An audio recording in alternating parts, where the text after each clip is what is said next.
Pour commencer, il convient de rappeler le principe de l'épreuve et les attentes du jury.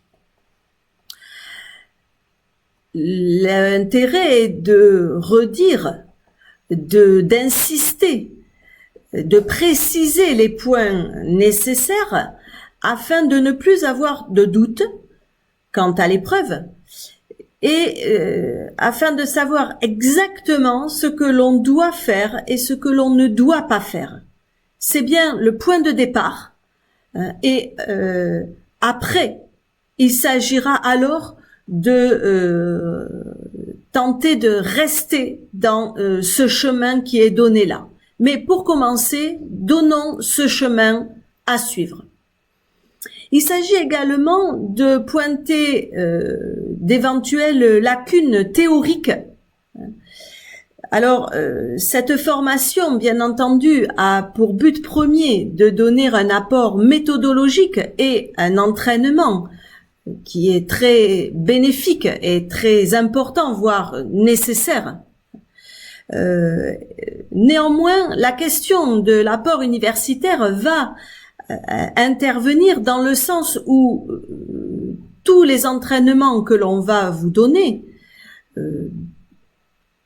demandent à intégrer des apports universitaires. Ce sera donc l'occasion peut-être pour chacun de vérifier ses connaissances et la profondeur de ses connaissances. Ce sera aussi l'occasion pour certains peut-être de réaliser certains manques.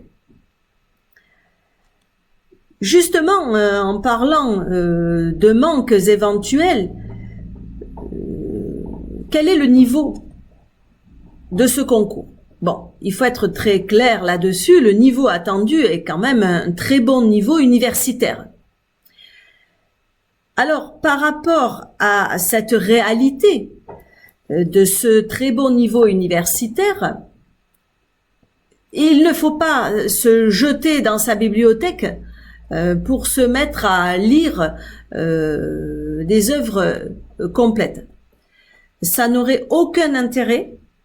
D'abord parce que vous n'aurez pas le temps de lire de nombreuses œuvres à cause de la date qui va très rapidement approcher, date du concours, et d'autre part parce que il ne s'agit pas d'avoir une culture générale philosophique, j'ai envie de dire, mais bien des connaissances précises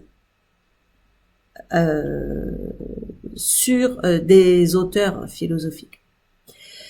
Mon conseil est donc, et en cela la formation y participe, mon conseil est donc de travailler à partir de textes.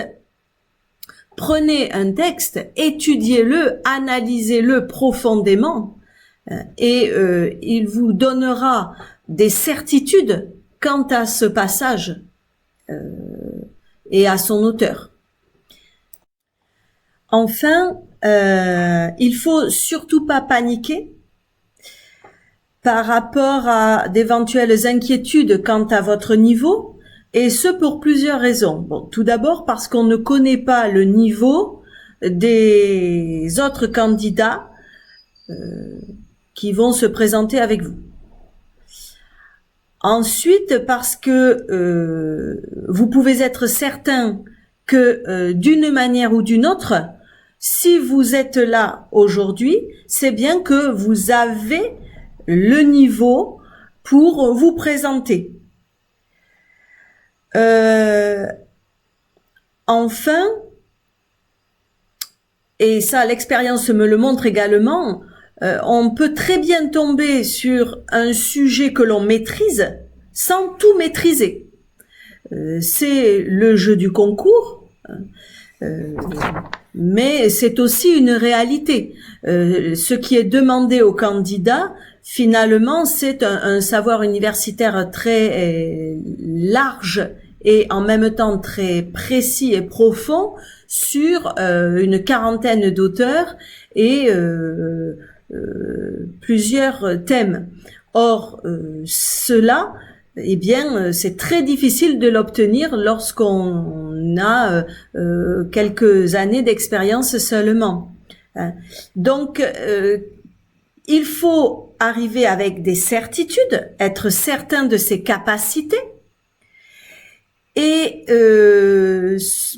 garder à l'esprit que il ne faut s'aventurer que dans ce que l'on maîtrise parfaitement, pas de prise de risque. Et je pense que on peut dire que c'est à ces conditions-là que chacun a la possibilité de réussir ce concours.